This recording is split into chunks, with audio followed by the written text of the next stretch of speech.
Many clients enjoy having TV in their presentations, however TV tuners can be temperamental and may require support more often than you would like. In some cases, you may benefit more from using IPTV instead of a standard TV tuner. IPTV is an excellent alternative for a couple of different reasons. First, you don't need to use a supported TV tuner as listed here. You can instead use any TV tuner you want. Second, your IPTV source doesn't have to reside at your client's location, and as an added bonus, you typically only need one TV tuner to broadcast from. There are several free IPTV broadcasters available today, and in this tutorial we'll go over two of these options. The first option is focused on users who want to have a single IPTV source internal to their network, meaning that it does not go out to the internet to get its signal and instead relies on traditional TV broadcasting signals. These users would benefit from a program called uBroadcast. Now, uBroadcast relies on the Windows Media Player ActiveX plugin for Internet Explorer to show video.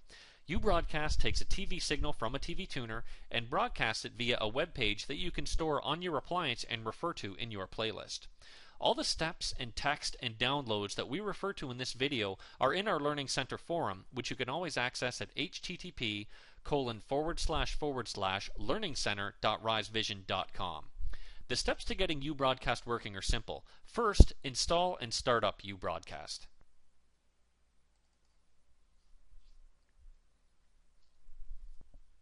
Second, choose your video and audio capture device and the appropriate inputs by going to Device, Video Capture Device, and Audio Device.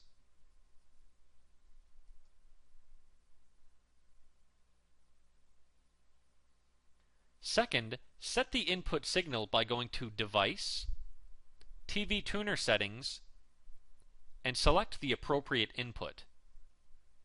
Next, choose the channel you want to show by going to Device, TV Tuner Settings, and then Channel.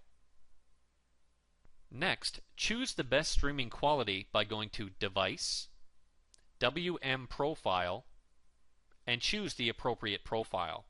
If the web page showing TV is going to reside on the same appliance as uBroadcast is on, choose the fastest streaming settings. Start streaming by pressing File, Start Broadcast.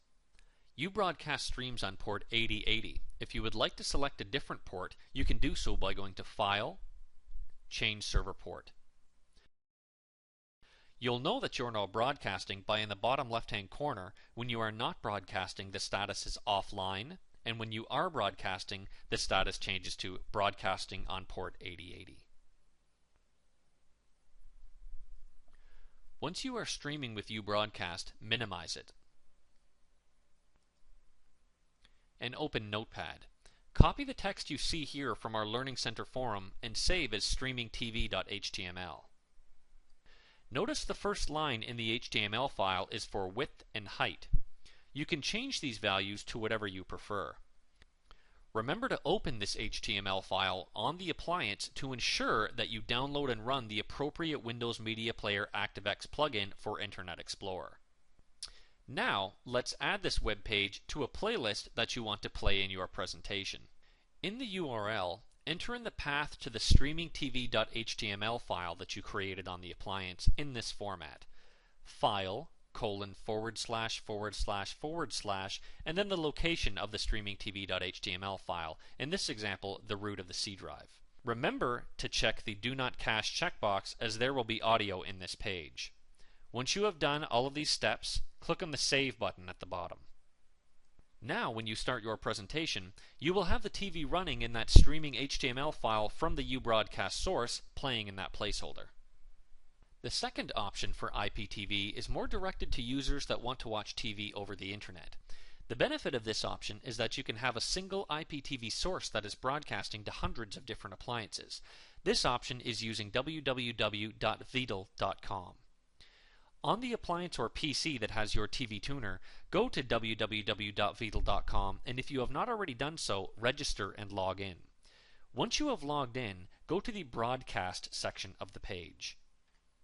To broadcast a TV tuner, click on the TV button.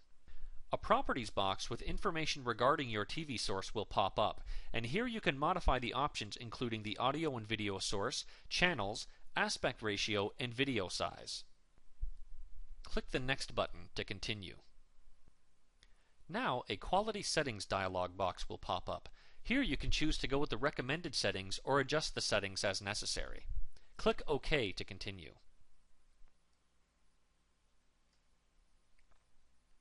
Click on the Preview button to preview the TV signal. On the Customize tab, you can change the name and description of the channel. On the Share tab, you can get the link to share with others or to put into your presentation. If you would like to change settings of your broadcast, including size, autoplay options, or aspect ratio of the broadcast, you can do so on the Embed tab. The Embed tab gives you the code to embed into a web page for the broadcast to show up.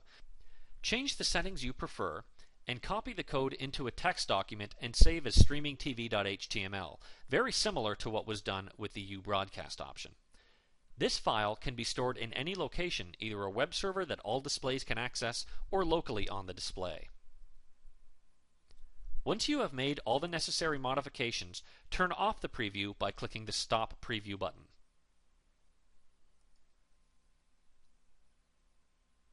Click on the Put on Air button. This will take 30 seconds to 1 minute to begin broadcasting over the internet. On all displays that you want showing the Vidal broadcast, you will have to download and install the Vidal player, which is available at www.vidal.com. If you are going to be broadcasting a TV source, you cannot navigate away from this page that is showing your Vidal broadcast. Navigating away from this page will cancel the broadcast. In most cases, the best option is to minimize.